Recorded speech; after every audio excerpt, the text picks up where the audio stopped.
देखिए, जो आपने सवाल किया, बिल्कुल इसका स्पष्ट और तकनीकी आधार पर उत्तर देता हूं। पहली बात, राहुल गांधी अब नेता प्रतिपक्ष हैं, तो उनके पास कैबिनेट मिनिस्टर का रैंक है, और जब आपके पास कैबिनेट मिनिस्टर का रैंक है तो you are the part of the government.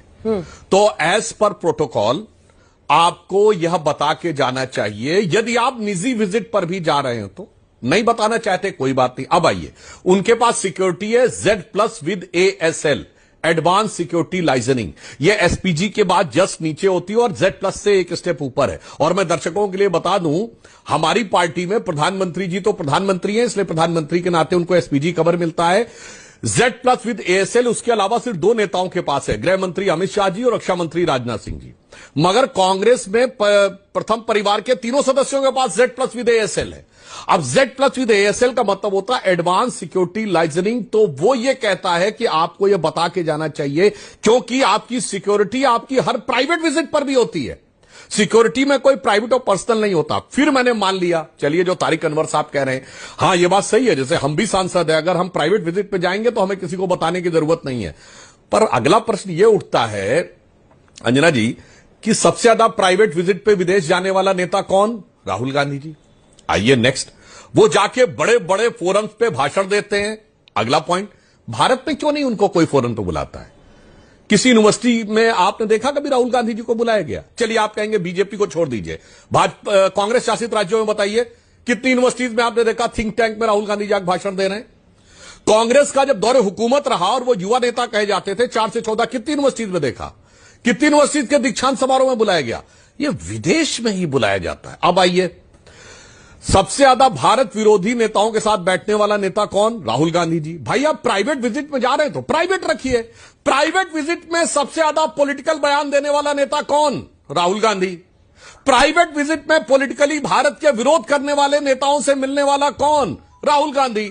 अब यह ऐलान उमर से मिलना अगर प्राइवेट है, अगर संदिग्ध भारत विरोधी शक्तियों से मिलना प्राइवेट विजिट है, तो मैं अंजना जी कहना चाहूंगा ये प्राइवेट, बहुत ये निजी, बहुत संदेहास्पद लगता है।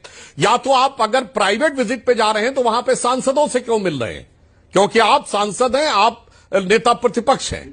तो यह साफ हो जाता है कि प्राइवेट विजिट में जाइए। हां, जैसे उन्होंने कहा था, मैं अपनी नानी जी की सेवा करने के लिए गया था न्यू ईयर्स की ईव में Italy, that is a different thing, क्योंकि वो एकमात्र ऐसे नेता हैं जिनका ननिहाल विदेश में भी उपलब्ध है। तो इसलिए हम ये सिर्फ पूछना चाहते हैं, अगर वो प्राइवेट रखना चाहते हैं तो फिर वो टोटल प्राइवेट अफेयर होना चाहिए। उसमें पॉलिटिकल व्यक्ति से मुलाकात नहीं होनी चाहिए, पॉलिटिकल बयानबाजी नहीं होनी चाहिए। अगर हम आप में से कोई जाता है कहीं पर, अब जैसे मैं आपको बताऊं, मैं कई बार मंदिरों में गया, कभी बाहर निकल के कोई बयान नहीं दिया। मैंने कहा यहां पर हम कोई पॉलिटिकल कारण से नहीं आए, कोई बयान नहीं देंगे। इसलिए यह संदेह उत्पन्न होता है। और मैं अंत में एक और बात कह दूं जी, जल्दी। भारत ही दुनिया का एकमात्र ऐसा देश है जहां के शीर्ष नेतृत्व के सबसे ज्यादा लिंक अगर कांग्रेस पार्टी के निकले हैं, संदिग्ध लिंक, तो हमेशा ये विदेशी कंपनियों के साथ क्या लिंक रहे।